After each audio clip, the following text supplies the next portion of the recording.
Hey, hey, hey, welcome back to RM Podcast FL. This is your favorite podcaster, Romina. Hope everybody's having an awesome day so far. And today is another Tuesday, guys. So guess what? We have a new episode. Today is very special. So not only I'm actually helping our speaker promote her awesome book, which I got the pleasure of reading a while back, but it's also my father's birthday. So happy birthday, Dad. He is 54 today, guys, but when he will turn 44, he used to say, I turn 4x4. So now he's 4x4 plus 10. He still says that to this day. Well, before we do jump into today's speaker, you guys, I just want to thank you for tuning in and investing your time to RM Podcast FL. And if you are on Apple Podcasts, go ahead and give us a 5-star and a short review. Please, please, and thank you. And if you have not heard previous episodes, go ahead and do so. And also share. The best compliment we can get is a referral. So go ahead and share your favorite podcast with your coworkers, with friends, or anybody that you think can definitely benefit from the information of the podcast. Well, today's speaker is with Deb Boelkes. She has over 25 years of experience on business development, sales, marketing, and operations leadership. Her book, it's finally out today. The book is called The Wow Factor Workplace, How to Create a Best Place to Work Culture.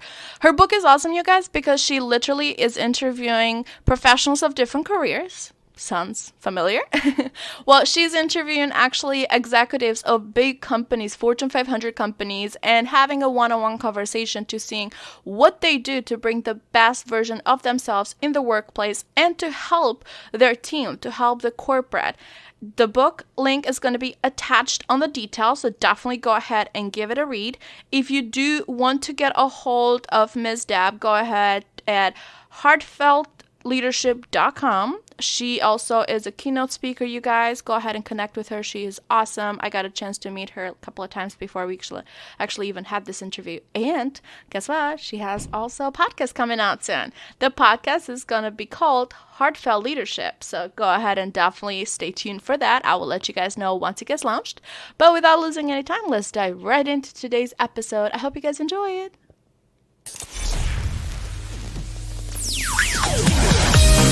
Perfect. So thank you so much, guys, for tuning in and investing your time to RM Podcast FL. Today's guest is Deb Boelkes. Hi, Ms. Boelkes. How are you today? I am great. Thank you for having me today, Romina. Absolutely. My pleasure. So I'm really excited about this one. I know I met you twice so far. Yeah. And I got to know you a lot more.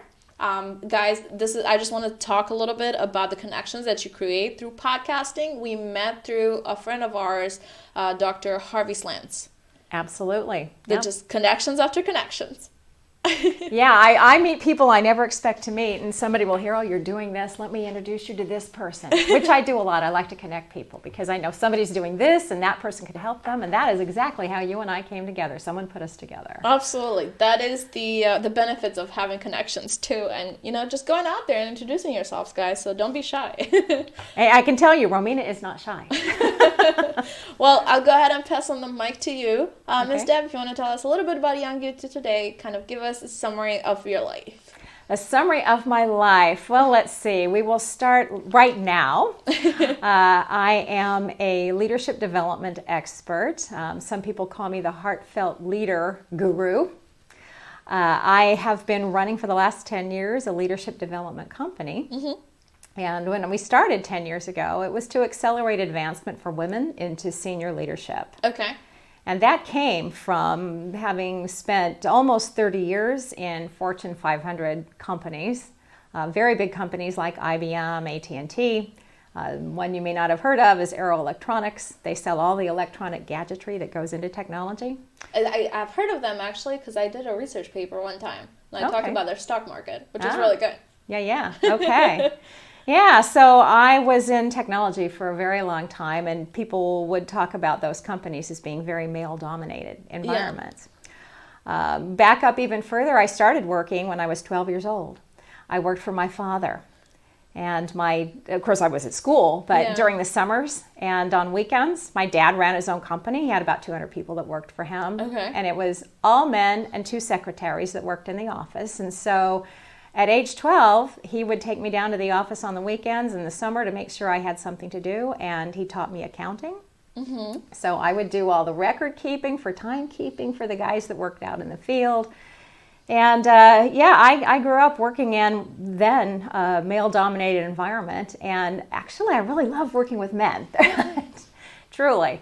And then when I went to college, I started out as a math computer science major. Okay. I ended up as a business major, and I also have a master's of business administration from the University of Rhode Island. I got that a very long time ago. I ended up going to work for what was Pacific Bell Telephone Company, part of AT&T. Worked there for 5 years. I was asked to join IBM, so I worked for IBM for quite some time. It was a wonderful place to work. Both at AT&T and IBM, I got a lot of leadership training. So I was on one of those fast-track programs that back then they had for young people, and in particularly women. They were looking to get women into more senior positions.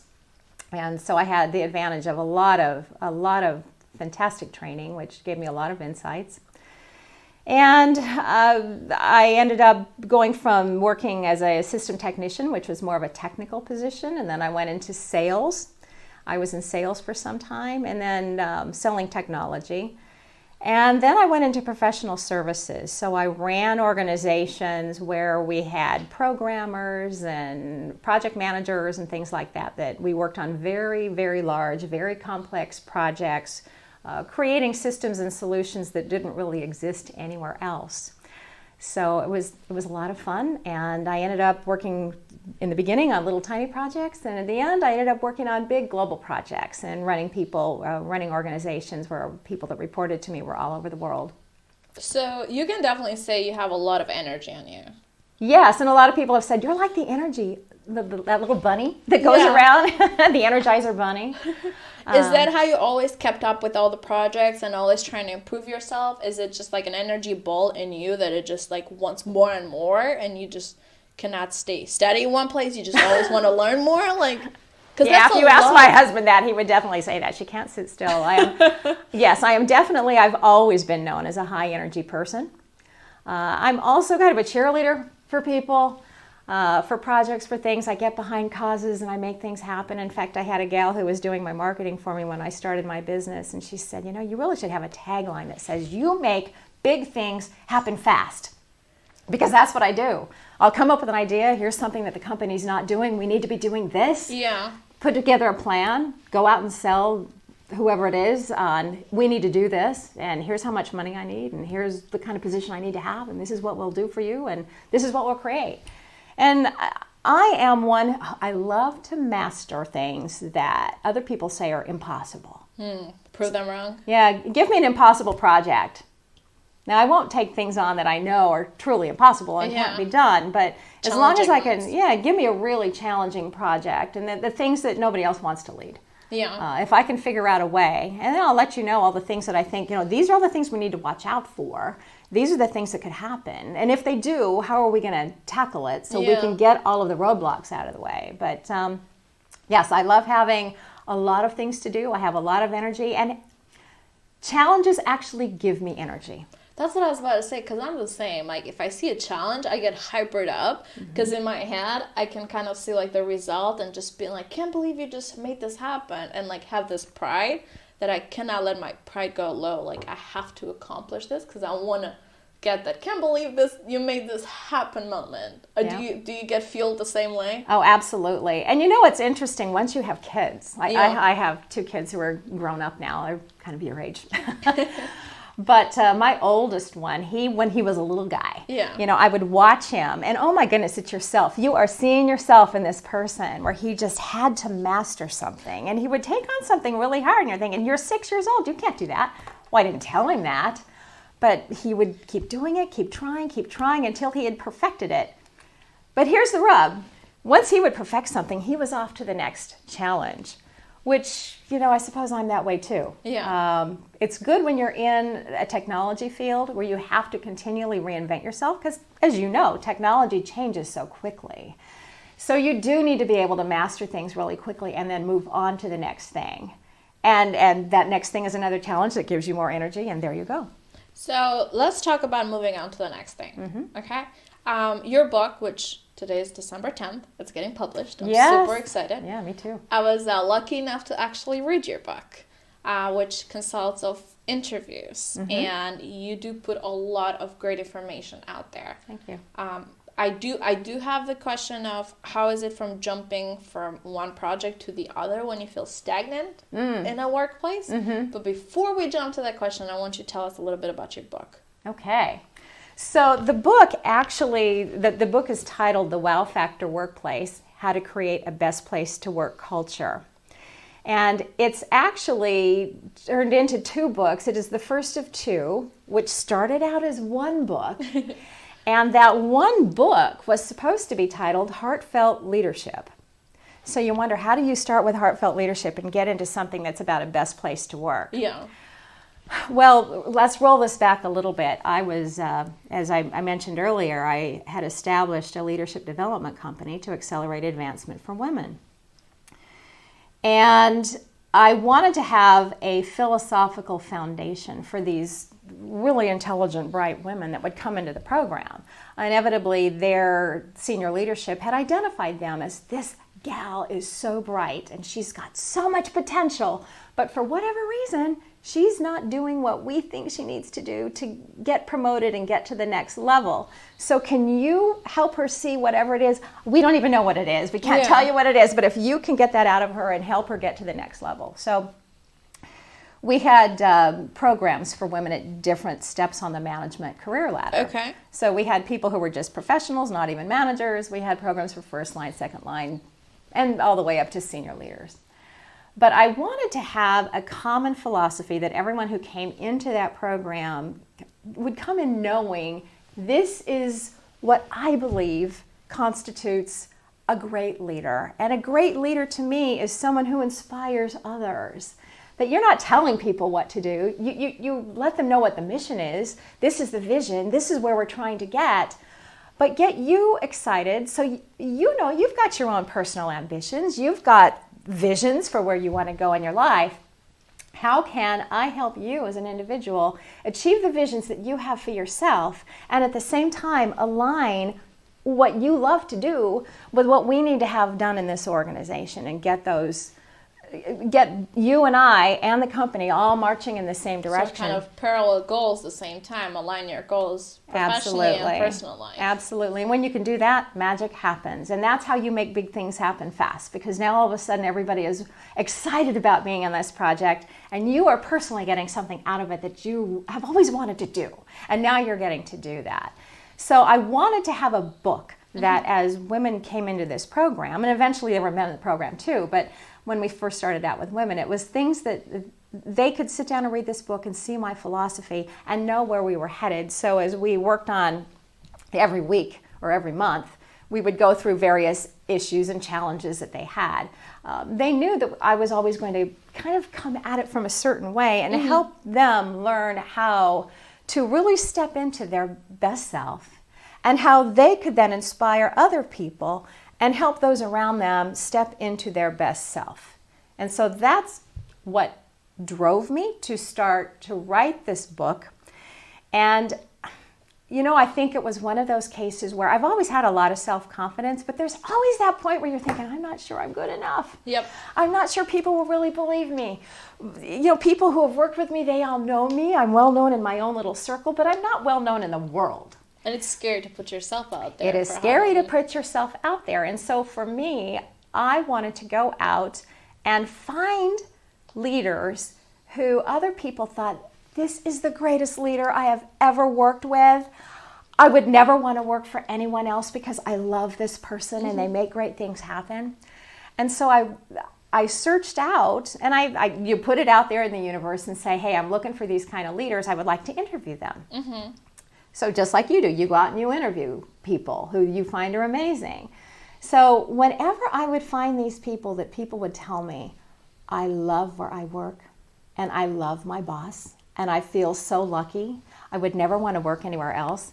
Inevitably, those were the people that I ended up writing a book telling my own philosophy, and then as I would, in each chapter, we talk about a different aspect of leadership. And then I would use part of the interview dialogue that I had with each of these leaders. And all of the leaders that we have in the book are all award-winning, best place to work companies. These companies are at the top of their industries. Now, I didn't set out to find companies at the top of their industries, because a lot of times you're going to find a company that's, this year they're at the top of their industry and it's all command and control. You're going to do this, and they're killing everybody in the process. And then the next year, it's not so good to work at. They're good and then they're not. Yeah. But you'll find that employees turn over a lot in those companies. I wanted to find those places where people just loved it and they never wanted to leave. And oh, by the way, the company never wants you to go anywhere either, because this is a marriage made in heaven. And so I was looking for those kind of companies, and inevitably when I found people that raved about their company or their boss, it was a best place to work company, and their boss had almost identical philosophy to mine. And so when then I was much more comfortable telling my own story, and then shoring it up, saying, let's look at the president of Southwest Airlines. Let's look at the president of Starbucks Coffee. Let's look at companies that everybody's heard of, or in some cases, only certain industries are aware of these people. But I found it made such an interesting story that when you try to identify what is common about all of these individuals that I interviewed, they come from all walks of life. There's not one particular background. Mm-hmm. There's not one, they're all wealthy, or they all had wealthy parents, or they all went to college, or they all had an MBA. None of that is similar. It's just that somewhere along the line, they determined they wanted to be that kind of a leader. And when they do lead that way, the result is the same. It's always stellar, and people love working there. So interviewing these people gave me the energy to turn this into a book, which turned out to be way too big for one book. I had it done. I went to a conference for writers to help you. If you had never written a book before, what do you have to do, and how do you turn it into a book? And so I took my manuscript. It was this big, thick manuscript. I took it to the conference, and the gal that ran the conference looked at it, and she said, "Whoa, that's quite a book. Who's your target audience?" And so I told her my target audience is millennials, people who are aspiring to senior leadership, but maybe just don't quite know how to get there, or they think there's a better way to lead, but I'm not seeing it. I wanted to give them that roadmap, and it's predominantly millennials that I'm going after. But she said, "Oh, if we're going after those people, or if you're going after people who are in mid-level management, for example, it's got to be a whole lot shorter." Yes. So you either need to cut out half of the information, or you need to turn it into at least 2 books. Yeah, because millennials, they do lose the focus really quick. They need short and simple. Yeah. So there was just too much really valuable information to throw it away. Yeah. I pretty much netted a lot of it down to just net, but there was just so much valuable information that over time you really need to know the whole story. So we turned it into 2 books, and so what started out as Heartfelt Leadership is a book that comes out second. So we start out talking about great places to work with the Wow Factor Workplace. Yes. And then in the second book, we talk more about how do you lead that kind of an organization. And it's by being a heartfelt leader. And it doesn't mean wearing your heart on your sleeve and just being emotional, because that's not it at all. But it's how do you connect with people and they feel in their heart that you care about them. That's heartfelt leadership. So 2 books. 2 books. First one's coming out today, December 10th. I've been waiting for this for so long, I can't believe it's already here. And then the second book will come out in the spring. So watch. I definitely want to read the second book, because I did like the first book, and I like how the interviews were very genuine, and they were actually being you can tell that these leaders that you're interviewing, they're just giving a very sincere answer compared to a polished answer of what people would like to hear, but they were just speaking from the truth. It's amazing how open, how genuine these people are.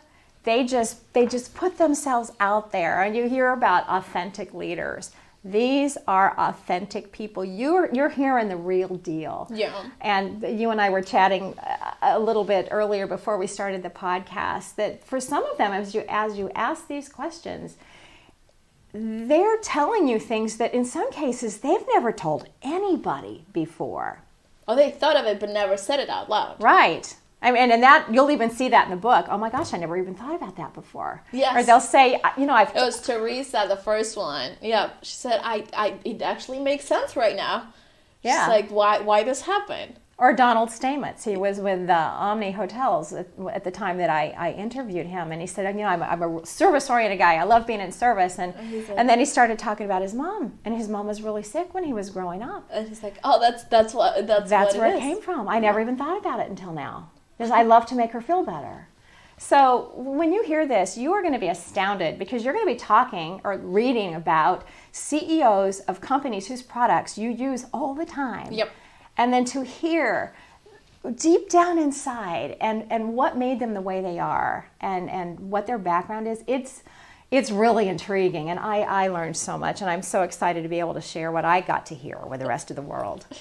So you kind of start the book with a phenomenal experience you had at Barnes Steakhouse. And I loved how you kind of broke it down, because food and beverage is an industry that everybody meets a server at some point. Yeah. And coming from somebody that worked food and beverage before, I think everybody in their life should work as a server, at least like server and sales. Those are two jobs that I think everybody should do at least for a month or two. So this way they can meet their customer experience and that face-to-face and communication to a whole different level. Yep. Can you tell us, why did you find this service, this place, so fascinating that you decided to put it in the intro of the book and kind of explain the philosophy of the wow factor in the workplace? Thank you. That's a great question. So Burns Steakhouse, I hate to say this, I've only been there one time, but it's because I don't live where they are. I was traveling. In Tampa, right? They were in Tampa, Florida. Yep. And so my husband and I were taking a little trip, and my folks had been there on a number of occasions and raved about this restaurant. I had just never been there before myself. And so, interestingly, as I say in the book, I Googled, as we were going to try to figure out where we were going to stay and where we were going to go to dinner, I Googled best hotel in Tampa. Yeah. And it came up with the name of the Epicurean Hotel. And then I wanted, okay, what's the best restaurant in Tampa? Well, it didn't actually say Burns Steakhouse, but it said the Harry Waugh Dessert Dining Room. Okay. Well, Harry Waugh Dessert Dining Room is a part of Burns Steakhouse. It happens to be upstairs, and when you have this wonderful steak dinner afterwards, if you want dessert, and if you want the best dessert you've ever had in your life, you're going to go upstairs in Burns Steakhouse to their Harry Waugh Dining Room. So it is in the same building, it's the same company. Next time I'm in Tampa, I have to try this. Well, yes, and in fact, everybody who has previewed this book and has read it said, I am buying my ticket to Tampa, because I have got to go to Burns Steakhouse, and I'm going to the Harry Waugh Dining Room, and I'm staying at the Epicurean Hotel. Just when you come to Florida, stay away from September. September is time. But anyway, that's I had high expectations going into it, because I Googled best place to eat, best place to stay, and then my folks had said, oh, you have to eat there. Well, what do you know? It's the same place. So we get there, and we walked in the door, and I was intrigued. It was just, you walk into another world, very opulent. It's almost like old world European, very opulent place. Okay. You could just imagine royalty coming in here, and you feel like royalty when you come in. They are treating you like you're royalty. And then it's a big place, but it's made up of a lot of small dining rooms. And so they walked us through past all, like I'm in somebody's big castle, and you're going past all of these rooms. All the rooms and the whole palace. It was truly like that. And then we get to our dining room, which was the Bordeaux room. And I truly felt, I've been to Bordeaux, I've been to France on a number of occasions, and I felt like I had gone there. And the whole wall was covered with a map of the Bordeaux wine region. And the service was incredible. They have it down to an art where, in my opinion, great service is when you want something, they realize you're going to want it before you even think about it. They're not in your face, but when you want something or need it, they're magically there. It magically happens, and then poof, they're magically gone. So they set this expectation in you, and then I don't want to oversell it because I don't want people to then go there and, well, this isn't what I imagined. But when you read about it, you will find it was just such an extraordinary experience. Not only was the food terrific, and the food was a great value, but it could have been at any price point. It could have been 10 times, I shouldn't say that because maybe they'll raise their prices 10 times what they are, but I'm sure they know because they've been around for 50 years or more. But it was well worth, you would have paid more to get what you got. And the people work there, when they are talking to you, you feel like you are the only person in the place. Their full attention is on you. They have mastered how to put things together and how to present it to you. So you feel like a very important person, and you feel like you are having an experience of your life when you are there. And when I am having an experience like that, I like to interview people, just like you're interviewing me now, to find out how did you get here? How long have you worked here? And the interesting thing is I found out that they didn't hire people there for their background and their experience. They didn't hire people who had worked at another restaurant down the street or started at McDonald's and worked their way up the top. They hired people for their attitude.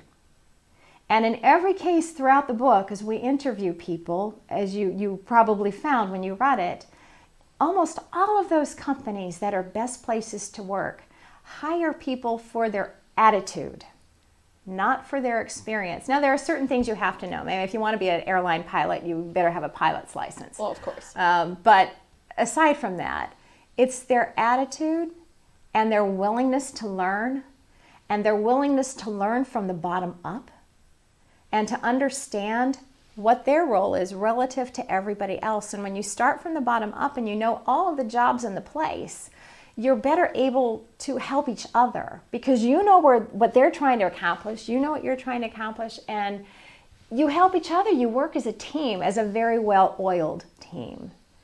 And one of the really cool things is when you go to Burns Steakhouse for the first time, if you let them know, and it's usually obvious to them that you haven't ever been there before because you'll be wowed and you'll be asking all these same kind of questions I ask them. They'll say, hey, do you want to do a tour? Do you want to see our kitchen? How often do you get to go to a restaurant and they say, hey, you want to see the kitchen? You want to see how we operate back there? No, not very Do you want to often. see our wine cellar where we keep our 60,000 bottles of wine? So they took us on a tour. We got to see how they do everything. But the really incredible part was when you start talking to people, the people who are the older ones, they've worked there for 45 years. The younger ones have worked there for 20 years or maybe only 2 years because they're just starting their first job. But they started, most of them, at the bottom and worked their way up and don't ever want to work anywhere else. And they are so proud of every time they get promoted. And I highly recommend everybody go there because you will feel this, and it's exciting. And I was concerned that when I talk about the title, The Wow Factor Workplace, Creating a Best Place to Work Culture, over the last 10 to 15 years, I have found so many people that don't love their job and have never worked anywhere that they loved. They have never worked anywhere they were excited about. They've never worked anywhere that they're proud of, and they're really looking for their next job. So how can you help somebody create a best place to work environment if they don't even know what is a best place to work? So Burns was such a relatable environment that when you as a customer go in and you go in and you're just saying, wow, every 5 minutes. Wow, wow. Think about all the places you've ever been in your life. Probably not too many, but there might have been a few. Maybe Disney World. They're another wow place to work. Yeah. I worked there when I was in high school. You'll read about that in book number 2 in Heartfelt Leadership. But when you're wowed, that's where you've got a great place to work. You're only wowed as a customer because the employees that work there are wowed to be there. And they pass that off to you. They let you see that. Their enthusiasm is infectious. So I have a question, because you mentioned that whenever you were there, they made it feel like you were the only customer, like you were the most important thing on their business right now. Yeah.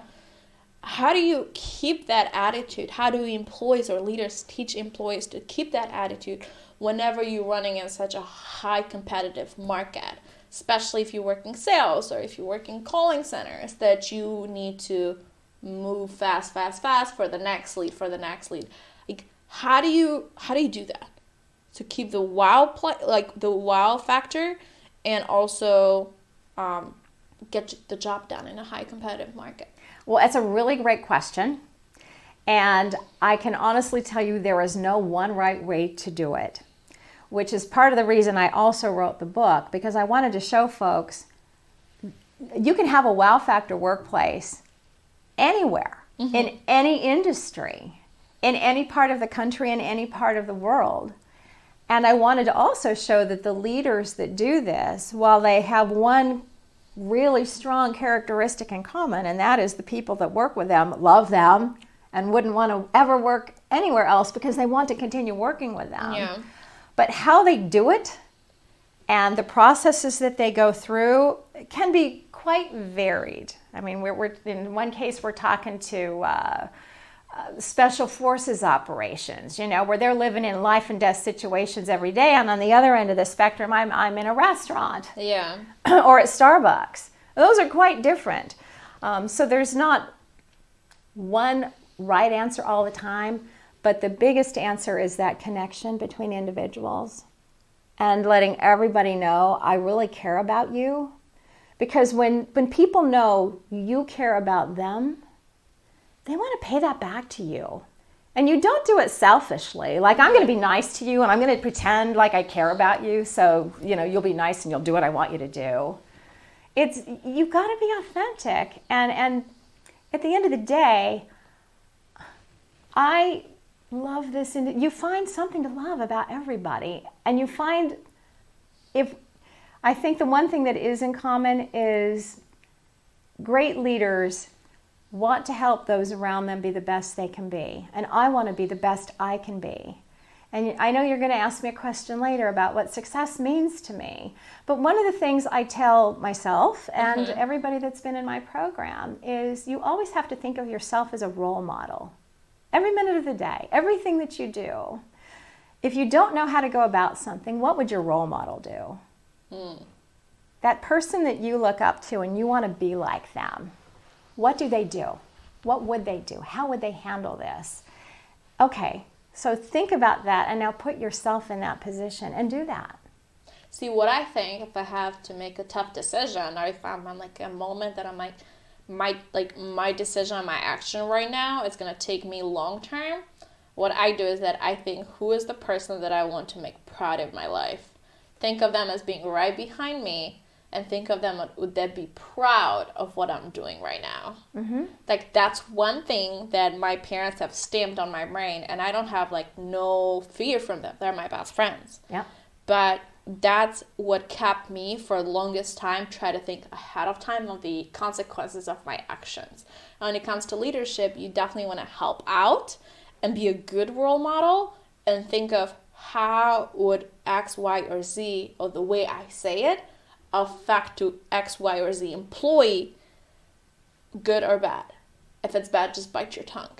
Sometimes it's better not to say something. And try to find I find critical conversations are very hard to have sometimes. I know on a portion of the book too, it was an expression said from one of the people, in order to move forward, to further the mission, you must clean the house. If you want to be such a great leader, how do you have that conversation too, though?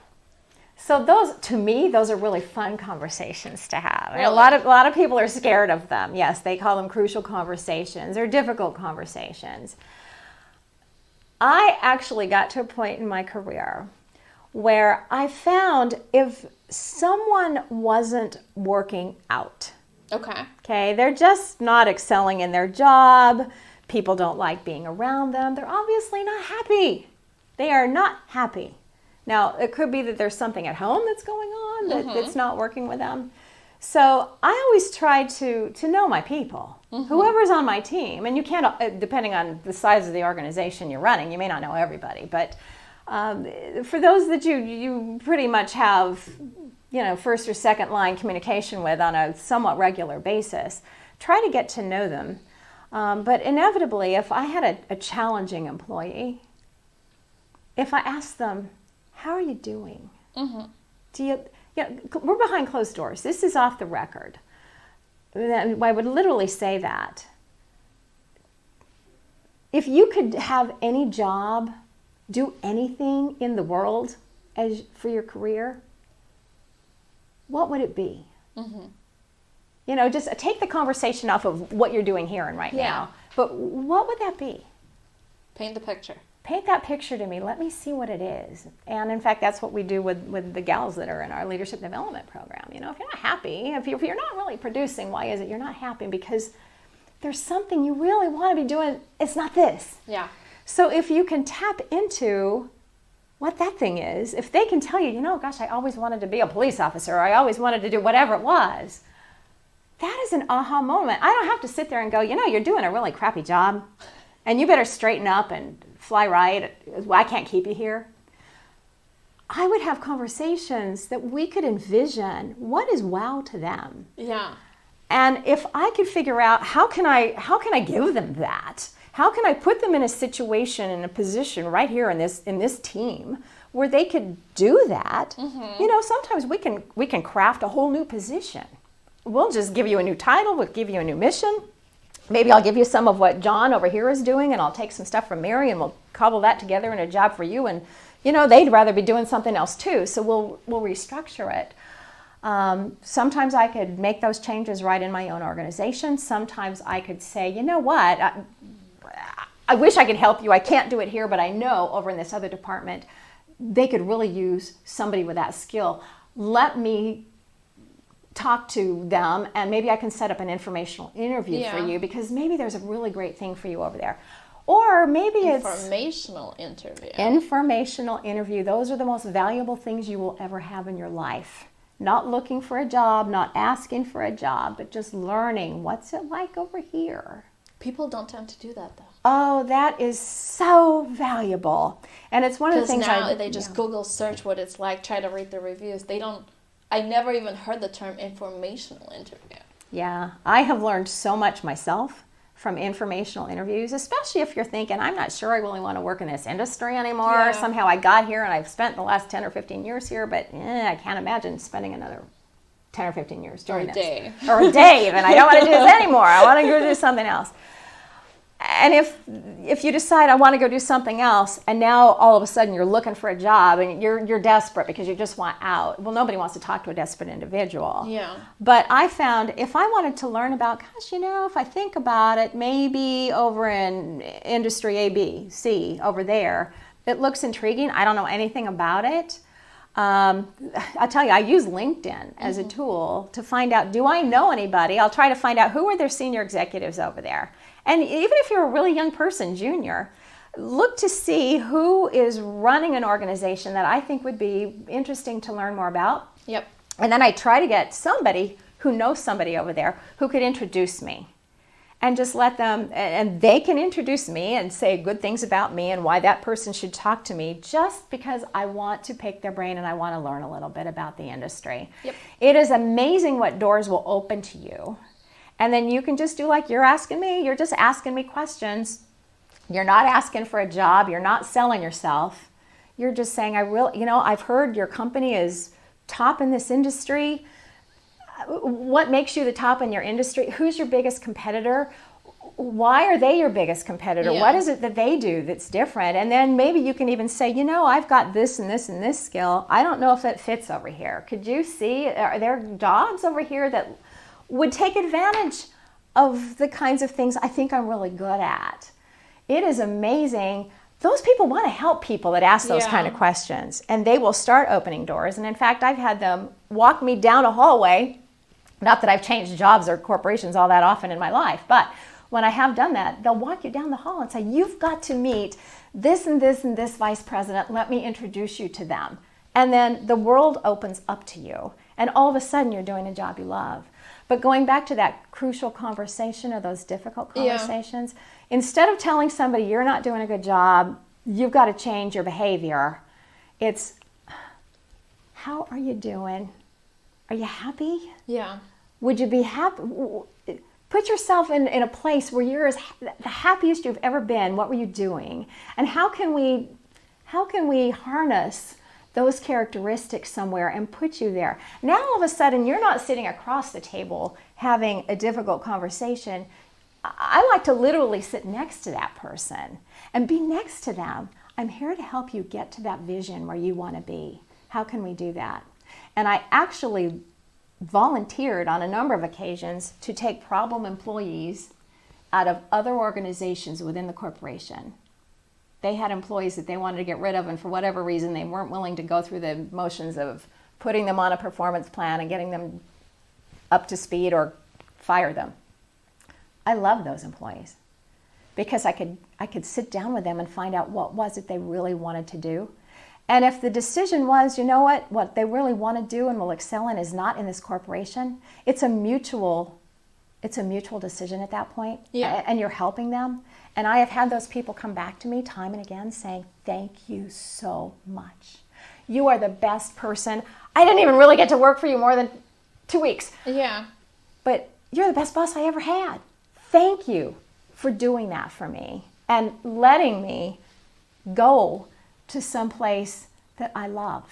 But sometimes people just need, all it needs is a little push and somebody to believe in them. Because like, for example, with the podcast, like before, like this is like second time we had deep conversations before I even was like, hey, I want you to be a part of my podcast. So I do the same thing with other people too. I don't just welcome them to the podcast because the goals have to align with one another. Like, this is what I try to get to the audience. This is what you're trying to get from the interview. Our goals align with one another. Great. Let's merge and let's work on a project together. But I feel like with workplace, a lot of people sometimes get that job because they have that family that they need their paycheck, they need this, and they forget that life is too short, and they forget that those 9 to 5 or those 12 hours, like those 40 hours are the most awakening hours of your life on a week that you spent at a job that you might hate. Like, is the money really worth it? How about you make less and you're happier? And I've seen this happen a lot. So many people stay in jobs they just don't like. It's never going to be a good fit because the money's good. You get tied to the money and you're afraid to do anything. But that's where those informational interviews can really pay dividends. And like what I do with a guest, that's what I think, like it's an informational interview, which people should do that even for jobs. Absolutely. They look at, and like one thing, for example, with my mom, I try to change this is if you'd be like, hey, I applied for this and this, or I did this and this, or my friend got this job. Oh, great. What's the salary? And both me and my brother will look at each other. We're like, that's not the most important point. That's the last thing you do. Like, it is important. I'm not going to be a hypocrite here and say money's not important. But you have to look at the upward management. You have to look at the upward mobility. You have to look at like what are the chances of you knowing more people, learning more, escalating. Absolutely. There's so much more, but people get so hung into that money. And that's what they don't find the wow factor, because they might be working at X company that doesn't pay them as good, when they can be working at Y with a wow factor but pay them and it may also be in their own even mind. $10 less. Like, yeah. It could be in their own mind that the money won't be as good, but you'll find out when you're doing what you really, really love to do, somehow you can work it into much more. And for young folks who maybe are interviewing for jobs or whatever, the last thing you want to do is talk about money. Now, I understand that's kind of a qualifying criteria. Do I even want to bother? Yeah. Will I be making hamburgers at McDonald's? Well, maybe not, because maybe there you're never going to make the kind of money that you want to make. So figure out what are some other places where you can do what you want to do. But you want to learn. You asked or just stated some really important things. When you take a job somewhere, it's not just taking a job somewhere. It's finding a culture that you want to be part of, and figuring out how can I add the most value. How can I get the most value out of it? So it's a mutually beneficial situation where I can grow and get yourself into a place where you can see yourself doing different things in this organization. Especially if you ever want to be in senior leadership, you need to understand how the corporation works. So you need to be comfortable doing a lot of different things. It doesn't mean you're all going to love all those different things, but you need to be able to understand what they are and fit in a lot of spots. So if you take a job in a company where this one job is the only job I'll ever have, and then I'll move on and do something else, look for organizations that are big enough to let you grow and where there's room enough for you to do different things and do what you love over a long period of time. So the informational interview, I want to get back to it a little bit. Yeah. Let's say X company, they look really good on the outside. I did research. They're public. Their stock looks great. Like their reviews on Glassdoor, Indeed, everything looks great. Mm-hmm. And I want to try to have that interview. What's the best way to approach this LinkedIn connections to have those informational interviews? Because you cannot just be like, hey, I think your company is great. I might apply there, but let's see what you got to offer. Like, what did you say? It's the best technique of, getting that informational interview. So if you know somebody, use your LinkedIn connections to, first of all, you've targeted company X. You can go into LinkedIn and look up that company, and you'll see who you have first and second level connections into that company. If you're really lucky, you've got a first level connection into that company. Maybe it's somebody who actually works in the company, or it's somebody who is a good friend with someone who is a manager at some level in that company.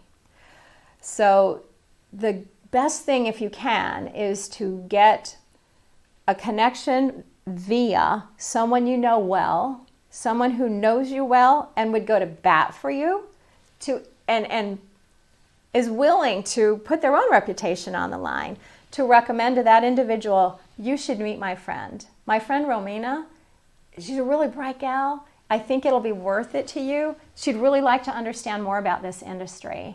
And I've told her that your company is, if you can kind of get them to sell for you, and it's really letting them know, we think your company is terrific and you have a really great reputation. You helped make that company what it is. My friend wants to understand your industry more, and I can't think of anybody who is better able to give her good insights into the industry. So it's usually don't necessarily make it about the company, but the industry, to learn more about the industry. And then, but you also just threw multiple compliments their way and their job. So of course now they would love to talk to you because you just complimented them, and you are important. Your company is important. Your industry is important. Exactly. Can I learn more? I mean, just think about it yourself. If somebody called you on the phone and said, hey, Romina, you work where you work. I have this friend who wants to know more about your industry that you're in. And I don't think there's anybody better than you who is so good at what you do. And you've made your company what it is, or you've played this key role. I mean, aren't you feeling good that you get that phone call? Oh, really? What can I do to help your friend? Yep. So that goes into techniques of actually getting people to talk. Yep. That's a little bit more. Yeah. So having a warm introduction is really important. Now, it doesn't mean that you can't just pick up the phone and make a phone call or send an email. And I've done that a time or two where I just don't have a connection. Or I may back up and go, well, okay, I can't really get into the door with that company right now because I don't have a really good first or second level connection there. So in some cases, I've had to ask my friend to introduce me to somebody else who could then introduce me to this other person. But it's using connections that you know, and that's one of the reasons I don't necessarily link into everybody in the world. Yeah. I link into people I know because I like to be able to make those introductions for folks, and you can't make that kind of an introduction if you don't really know the other person. Gotcha. So there's a reason to use LinkedIn a little bit more judiciously. But yeah, it's really going in and asking questions and making people feel good about, and you're not doing it to trying to use them. Yeah. That's not the point. But to just let people know, my friend recommended you because she really respects you. She's enjoyed working with you. Well, it's not about using, it's about connection and getting to know more people and everything. And then at the end of the day, it's how can we help each other? Yeah, I mean, and you can find out that industry is not for you too, so you never know. It's not necessarily using somebody. It's connection after connection. That's how you get to meet awesome people too. Absolutely. And when you go in the door, you're not looking for a job. You're not saying, hey, would you hire me? I brought my resume with me. No, you are not going to have those conversations. It's just learn about the industry because you know what? It's a two-way street, and you really want to make sure that you are finding an industry and a company whose culture you're going to feel good about going to every day, that you want to be part of that. I love this because on another interview, Michael Allen Tate, he said, ask for an advice, not a job. And then over here in this episode, we're covering ask informational interviews. And these are very great techniques of how to land a great job that you're actually going to enjoy a lot more. Because it might be like them creating a job just for you. Absolutely. You never know. You don't know who you're meeting and what you bring in the table. Sometimes we don't know how good we are at something until somebody else points it out. I'm glad you brought that up because a lot of folks don't understand. Even people that have worked in the work world for 20 years may not understand. Every job that's out there got created somewhere. It didn't always exist. And companies are often very willing to create something that doesn't exist today because it will allow them to do something that they can't do now. Because they're looking to improve. They're looking to improve too. Yep. So I will honestly tell you that most of the jobs I have had in my career were created for me and most often by me. Yeah. You just have to call it out to the universe and show exactly what you're looking at. Absolutely. I feel like this interview is really good because we cover some really great points, and I've learned a lot more too, so I hope my listeners learn something new. I say every episode, just one new thing, that's it.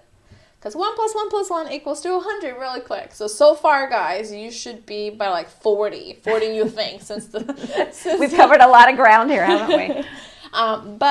What is, besides the book, which is actually published today, and I'm excited. I read the book, like I said. It has some really great informational in there. I actually used one of the book examples on a discussion that I did for one of the CEOs because I looked him up with the WD-40. I looked him up even more. So Gary Ridge, CEO WD-40. Yep, so I did a little bit more research and actually conducted a discussion on it too. So I was like, yes, this is awesome. Excellent.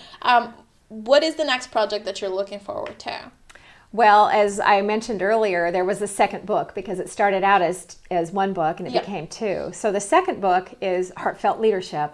And we really get into some of the more challenging things we've just talked about. How do you have those crucial conversations? How do you handle more difficult things? I also talk a little bit about why do companies fail? Yeah. So we start out talking about a wow factor company in the wow factor workplace. I very quickly get into companies that were really great and then turned around and took a nosedive. So then how do you recover? Why did that happen? Yeah. What goes on to make that happen? So how can you prevent that from happening where you are? And then if you're there at the bottom, how do you pull it back up again? So we get into much more challenging conversations in Heartfelt Leadership. So it's not all really nicey stuff. So it's more your master's class in leadership and Heartfelt Leadership. So I'm looking forward to that coming out. That book is written. I've just got to do all the things to get it in people's hands in published format. And then I've also signed up for book number 3. What? Yeah.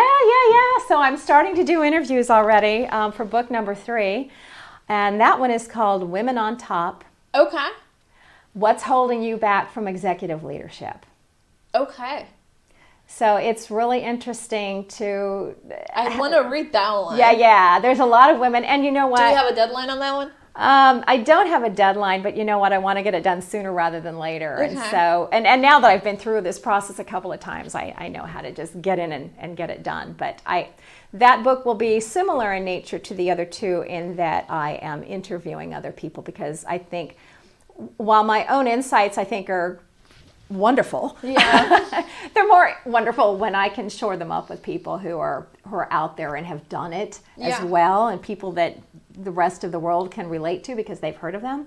But one of the things that some of my previewers have told me what they really love is they said, if I sat down, and let's just say it was Colleen Barrett, the president emeritus from Southwest Airlines, who I adore, I love her, and she's way past retirement now. But they say, if I sat down and I just read a book by the CEO of X company or from her, it might be wonderful and great insights, but I would never really see how I could make the jump from where I am today to that CEO position. And they tell me what you did in this book was I literally take people through my life. Yeah. So you get to be a teenager with me. You get to be a 22-year-old with me. You get to be a 35-year-old with me. And I go back and forth throughout the book. But you get to be me at different ages where I'm thinking just like you. Because I was there too. Yeah. So what they say is it's so relatable because I know I can feel you're feeling what I feel right now. And then you're taking me to how do I get there, and that I can do that. I can do that. And so that's what I really want to do as well for Women on Top. Not just interview women who are CEOs of major corporations, because I will do that. And my next interview is going to be the woman who is a general in the Army. Oh, not an easy job for a woman to do. But how did she get there? But I want people to know that, okay, wherever you are today, they were there too. I would love to read such a book. Because a lot of people sometimes it's the goal, the end goal and everything, but sometimes it's the process and what you learn throughout the process, like we were talking earlier.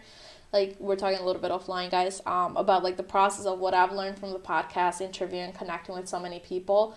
That's so much more important because it builds your character and it builds you as a person a lot more than the final status. Absolutely. I would love to read that book. Well, good. I'll try to get it done just as quick as I can. Yes, absolutely. And then I feel like we can have a lot more to talk about it. I definitely want to read the second book once it comes out. Sign me up for it. Yeah, you'll love it. And then the third one, and what we can do is actually I want to offer this to my audience. If you guys would love to learn about the wow factor on the workplace, what I would like you to do is go ahead and put a 5-star review below with your Twitter or with your Instagram username, and we will go ahead and get in touch with you and give you a free book. Absolutely. And you're going to end up loving it, trust me. My very final question. Yes, ma'am. As we all know, what is your definition of success? I am so glad that you asked me this question because you know what? This is exactly what we ask the people that are in our leadership development program. It's where we start. What does success mean to you? Yep. So to me, it's 3 things. And we all have our own versions of success. No two people are the same, and there is no right answer to this. So you have to be true to yourself. For me, it's not fame or fortune. Yeah, that'll be interesting if it happens. Hopefully these books will take me someplace beyond my wildest imagination. But for me, success is living a life without regrets. And we talked a little bit offline before we got on this podcast about life could end today. Yeah. Life could end this afternoon. I could walk out and have a car accident, and that's it's over. Nothing is promised. But if the doctor were to tell you, you've only got 6 months to live, or 2 weeks or 2 years, whatever it is. I like to ask myself those questions every day and measure everything and make the decisions of how am I going to spend my hours today that I have, because I want to make sure that I don't think, God, if I had only done this, if I had only said I'm sorry to someone, if I had only said thank you so much for what you did for me. Was there somebody who did something that changed your life and they don't even know it? Might have been some little thing they don't even know. Yeah. And that's part of the reason I wrote these books. And I talk about people who did change my life in those books, and that's my thank you. But so it's living a life without regret, always being a role model, all the time. It's hard to do, but that's your vision. You're trying to always be a role model in everything that you do. And so when somebody doesn't know how to do something, they'll think, how would Deb do that? Yeah. I want to be that person. And then inspire others to be the best they can be. And if I can do those 3 things at least most of the time, that will be success for me. I love those 3 points. Thank you. It's selfless, and it's for a bigger purpose. Absolutely. I like that. Thank you for sharing that. I like that. Thank you. Absolutely. And then for you guys, if you want to listen to awesome and great episodes just like this one, you definitely should tune in every Tuesday on rmpodcastfl on Apple's and Spotify and every other platform out there. And Ms. Deb, anything else that you would like to add before we say bye to the audience for today? I would just like to thank you for having me here today, and it's been such a pleasure getting to know you too. I strongly recommend everybody listen to your podcast every week. You ask great questions, and I think people are going to learn a lot from you. And like I mentioned in the bio, guys, go ahead and also jump into Ms. Deb's podcast, Heartfelt Leadership, which I'll go ahead and tag along the information here. And thanks so much, guys, for investing your time towards RM Podcast FL. Have a good one.